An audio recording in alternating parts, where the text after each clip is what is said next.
Hello everybody, I'm Acelegin and welcome back to episode 3 of Doki Doki Literature Club. Yuri, thank you, I'll definitely read this. I enthusiastically take the book. Well, you can read it at your own pace. I look forward to hearing what you think. Now that everyone's settled in, I expected Monaco to kick off some scheduled activities for the club. That doesn't seem to be the case. So Yuri and Monaco are having a cheery conversation in the corner. Yuri's face is already buried in a book. I can't help but notice her intense expression, like she was waiting for this chance. Meanwhile, Natsuki is rummaging around in the closet. I'm really curious to talk to Yuri a little bit more. At the same time, I would feel bad for distracting her from reading. Catch a glimpse of the cover of her book. Looks like the same book that she lent to me. More than that, she seems to be on the first few pages. Ah, crap.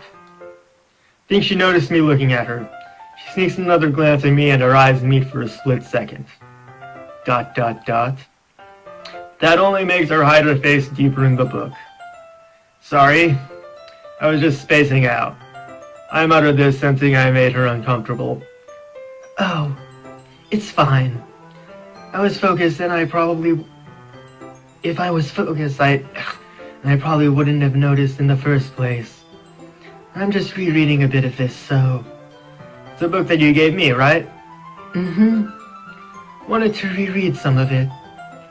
Not for any particular reason. Just curious, how come you have 2 copies of the same book? Well, when I stopped by the bookstore yesterday, and that's not what I meant. I mean, I just happened to buy 2 of them. Ah, I see. Something fairly obvious here that Yuri isn't telling me, but I decide to let it go. I'll definitely start reading it soon. I'm glad to hear. Once it starts to pick up, you might have a hard time putting it down. Yeah, that's how books work. It's a very engaging and relatable story. Is that so? What's it about, anyway? Well, Yuri closes the book and scans her eyes over the back. The book is titled Portrait of Markov. There's an ominous-looking eye symbol on the front cover. Alright, I just wanted to make sure I didn't accidentally give anything away. Basically about this little girl in high school who moves in with her long-lost younger sister. But as soon as she does so, her life gets really strange. It's targeted by these people who escaped from a human experiment prison. And while her life is in danger, she needs to desperately choose who to trust. No matter what she does, she ends up destroying most of her relationships, and her life starts to fall apart. Is this foreshadowing? This feels like foreshadowing. That's kind of... ! That's kind of dark, isn't it? You made it sound like it was going to be a nice story, so that dark truth came from nowhere. Yuri gently giggles all of a sudden. Are you not a fan of that sort of thing dank means? No, it's not that. I mean, I can definitely enjoy these kind of stories, so don't worry. I hope so. Yeah, I totally forgot that Yuri is into those things. She's so shy and reclusive on the outside, but her mind seems to be completely different. Cool! It's just that those kinds of stories, they challenge you to look at life from a strange new perspective. When horrible things happen not just because someone wants to be evil, but because they have their own goals or their own philosophy that they believe in. And suddenly, when you thought you related to the protagonist, they're made out to be the naive one for letting their one-sided morals interfere with the villain's plans. I'm rambling, aren't I? Not again. I'm sorry. You're so fucking cute! Hey, don't apologize. I haven't lost interest or anything. Well, I guess it's alright then. But I feel like I should let you know that I have this problem. When I let things like books or writing fill my thoughts, I kind of forget to pay attention to other people. Hey, Pounce! How you doing? Cool. So I'm sorry if I end up saying something strange. And please stop me if I start talking too much. I really don't think you need to worry. That just means you're passionate about reading. Least I can do is listen. It's a literature club, after all. That's true. In fact, I might as well get started reading it, right? You don't have to. What are you saying? Just a moment ago, you said you were looking forward to it. ... Let me just get the book. I quickly retrieved the book that I had put in my bag. Alright, it's fine if I sit here, right? Sitting in the seat next to Yuri's. Yeah. Are you sure? Seem a little apprehensive. I'm sorry. It's not that I don't want you to, just something I'm not very used to. That is, reading in company with someone. I see.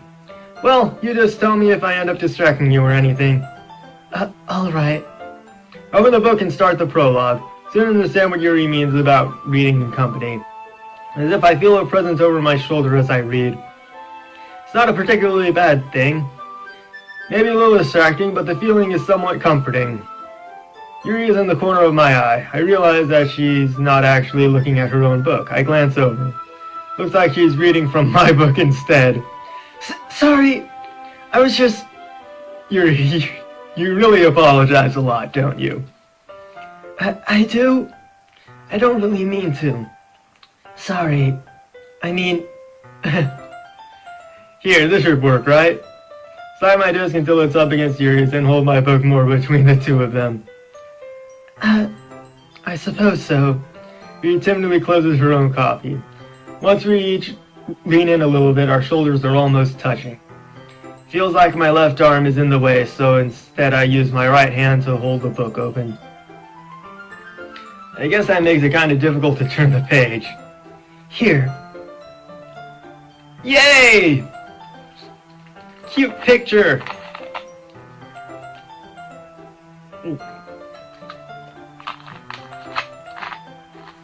Yuri takes her left arm and holds the left side of the book between her thumb and forefinger. I do the same with my right arm on the right side of the book. That way I turn a page and Yuri slides it under her thumb after it flips to her side. But in holding it like this, hold even closer together than before. It's actually kind of distracting me. As if I can feel the warmth of Yuri's face and she's in the corner of my vision. Are you ready? To turn the page. Sorry. I think I got a bit distracted for a second. Glance over at Yuri's face again and her eyes meet. Don't know how I'll be able to keep up with her. That's okay. Hey, Pounce, what are you doing?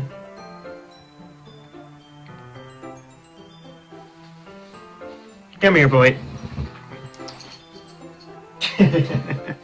I scared him away.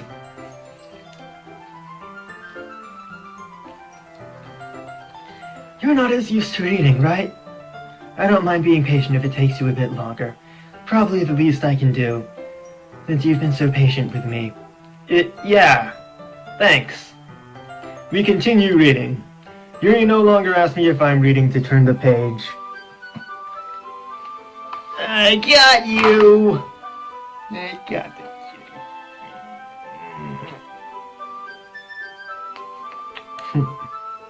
I love you, boy. You're cute.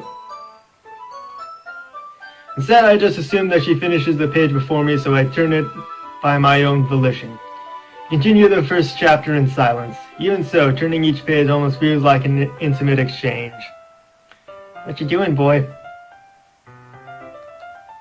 My thumb gently letting go of the page, letting it flutter over to her side as she catches it under her own thumb. Hey, Yuri? This might be a silly thought, but the main character kind of reminds me of you a little bit. You think so? How does she? Well, I guess she's more blunt in a lot of ways. But she also second-guesses all the things that she says and does. Like she's afraid she'll do something wrong. Not like I can see into your head or anything. They're kind of reminiscent of some of your mannerisms. I see. Excuse me. Boy.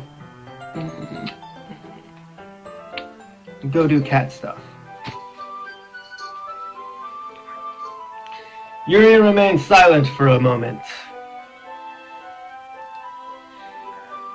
But dank memes? That's probably a terrible thing to have in common with her. That's so embarrassing that you would think that. Wait, I didn't mean in a bad way or anything. Sorry, I really didn't know you were self-conscious about that sort of thing. ... As I more meant that it's kinda cute. What are you saying all of a sudden? Okay, everyone! Exclamation mark! I think it's about time we share today's poems with each other. We might not have enough time if we wait too long. Yuri exhaled, spared from finishing her thought. Is that alright, Yuri? You look kind of down. I'm sorry if you hadn't been looking forward to this. It's not. It's fine. My beard itches. Yuri releases her hand from the book, causing it to close on top of my thumb. Alright, I guess I'll do some more reading tonight. Or you prefer I only read it with you? I guess I don't have too much of a preference either way. In that case, I'll read a little more tonight. Be more fun to read with you after it picks up a bit, you know? That's good reasoning. What is it, boy? What are you meowing about? You better stay off the counter.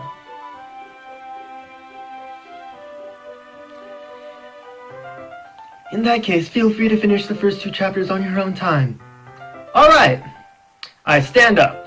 Make a mental note of where I left off in the book, then slip it back into my bag. By the way, did you remember to write a poem last night? Yeah. Meow?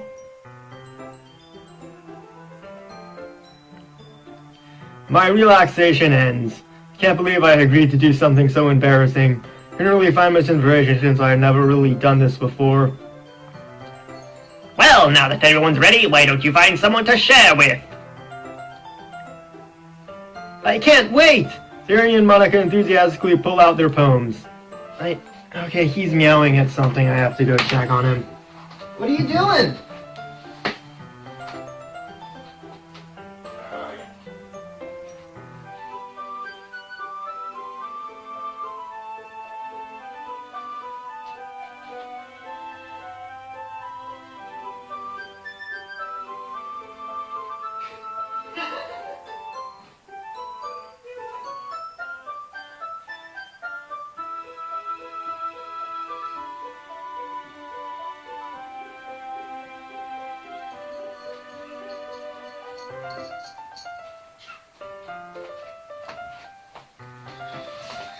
He's such a weird cat.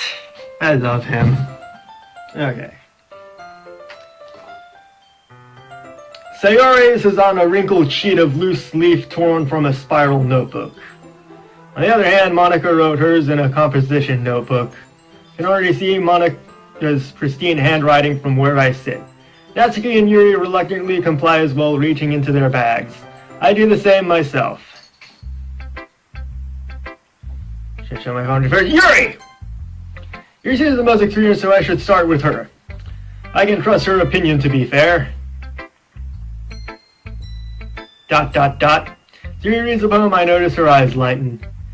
Exceptional! What was that? Question mark? Did I say that out loud? Yuri first covers her mouth, but then ends up covering her whole face. He's going to hate me. You really didn't do anything wrong, Yuri. I guess you're right. What am I getting so nervous for? Yuri takes a breath. So, what kind of writing experience do you have? Your use of imagery and metaphors indicates you've written a lot of poetry before. I have not. Wow, that's a huge compliment coming from you. It's actually my first time, really. Huh? Yuri stares at me blankly, then looks at my poem again. ... Well, I know that. I just meant, Yuri trails off, unable to find an excuse. She traces her fingers along the words in the poem, as if breaking it down more thoroughly. Yeah, okay. This is the reason I was able to tell. Just that there are specific writing habits that are usually typical of new writers. And having been through that myself, I kind of learned to pick up on them. I think the most notable thing I recognize in new writers is that they try to make their style very deliberate. In other words, they tend to pick a writing style separate from the topic matter and they fit the two together. The end result is that both the style and the expressiveness are weakened. Once Yuri finds her train of thought, it's as if her demeanor totally changes. Stammering is completely gone and she sounds like an expert. Of course, that's not something you can be blamed for. Hello.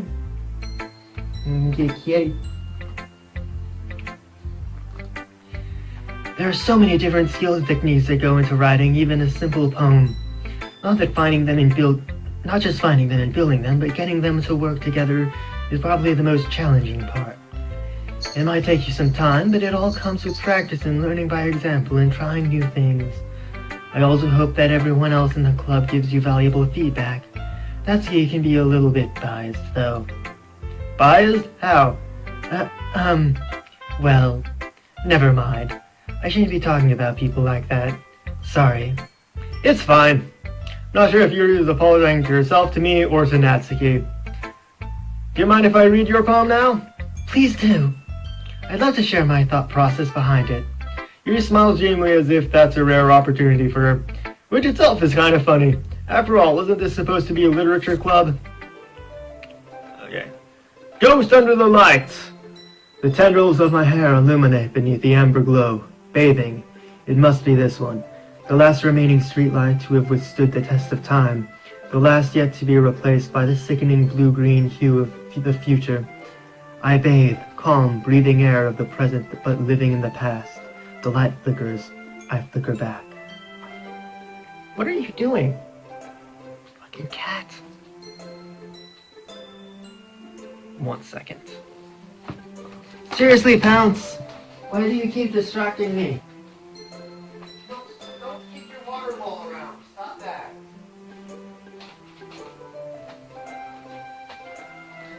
Fucking cat!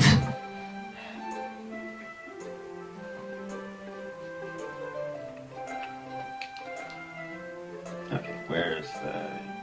There it is, okay. ...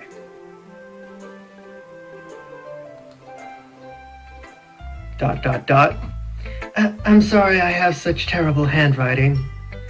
What? I wasn't thinking that at all. But it took you a long time to read. Well, that's because I had to check on my cat. Seriously, Pounce, leave it!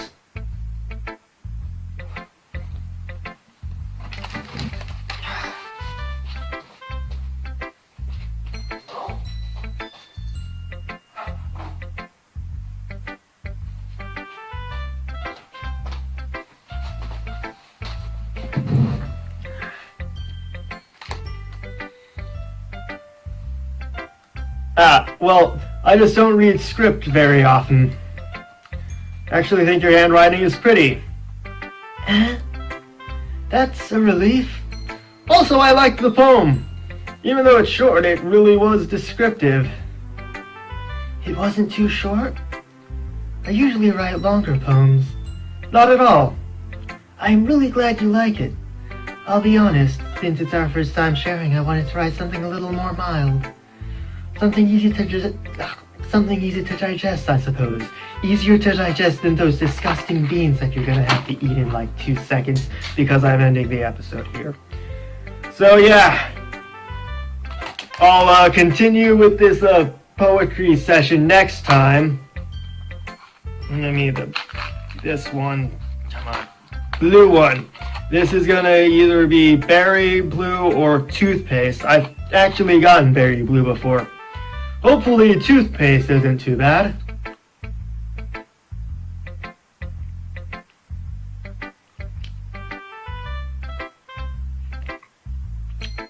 Yeah, it's toothpaste.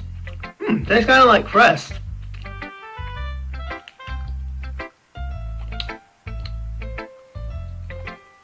Yeah, these beans are weird because some of the ones that are supposed to be good are actually bad, like the fucking buttered popcorn.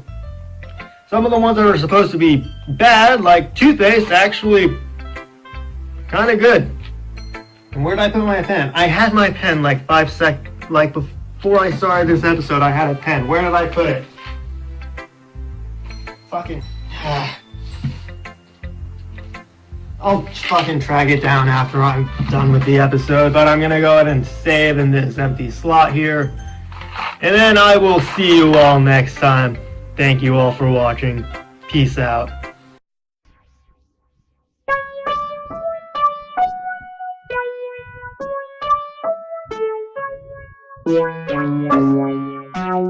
Yeah.